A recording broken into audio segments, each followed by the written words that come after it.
күйөө тандарда, өмүрлүк жолдош тандарда анын сөзүнө алданып калбагыла. Сөз алдайт, сөз чындап алдап коет. Түрктөрдө өзгөчө, кыргыздар, өзбектер, тажиктер Туркияга барышат, Истанбулга. Эми түрк жигиттеринин көбү сөзгө өтө чечен болот да. Мактап асманга чыгарып салат. Ашкым, мелегим, жаным өтө мактап салат. Алданып кантип тийип калганын өзү да билбей калат да.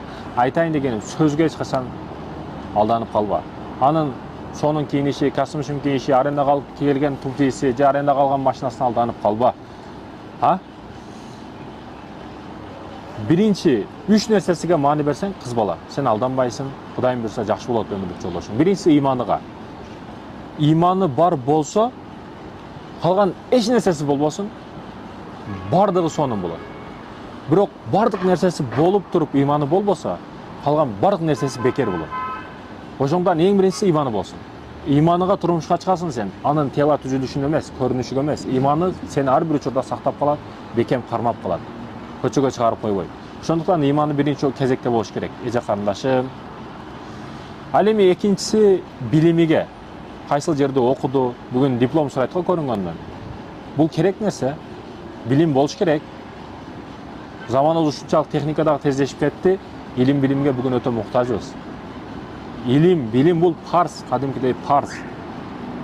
Бул намаз окуш кандай парз болсо ошондой парз. Ошондуктан кайсыл жерде окуган бул маселеге дагы маани беришибиз керек. Ал эми үчүнчү маселе, кайсыл жактан рызык табат? Адалынанбы, арамынанбы? Бүгүн маани бербейт. Девушка парик болуп, акчасын каалагандай көрүнгөн гостиницада каалагандай иштетип жүргөндөрдөн, каалаган саякатты кылып жүргөндөрдөн байкасаңыз, ошол эркек көбүнчө арамдан акча таап аткан болот. Заводдо бир жерде уурдап аткан болот, же бирдекени бир нерсеге кийиштирип аткан болот. Арамдан кеткен арамга кетет. Арамдан келген арамга кетет дегени ушул жерден билип алсаңыз болот. Ошол кызыга, девушкасыга бул никестеги аял эмес да, ал каалагандай иштетип кое берет. Айтайын дегеним, адал арам маселеси. Сен себеби ошол турмушка чыкканыңдан кийин өмүр бою ал сени багат. Ууру болсо өмүр бою арам жеп өлүп кетесиң, Адалынан рызык таап аткан болсо, көрдүңбү, ошондуктан да иманы да. Иманы болсо ал адалынан таап келет рызыксы. Андан кийинки маселелер бүт бардык автоматически ошол нерсеге байланып кетет. Кийинки сыпаттар иманыга байланып кетет да. Кудайдан корккон имандуу болсо, сага эч качан зыян бербейт, урубайт, тилдериңди кеспейт, кулагыңды кеспейт, сага зыян бербейт. Кудайдан коркот себеби ал. Эртең акыретте суроо жооп бар экендигин билет.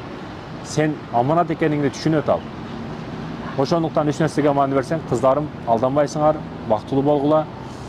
Аллах Таала имандуу уулдардан берсин. Анан ошол эркектен, имандуудан төрөлгөн баладан имандуу болот. Алкаш болбойт эч качан. Түн клубка кетип калбайт.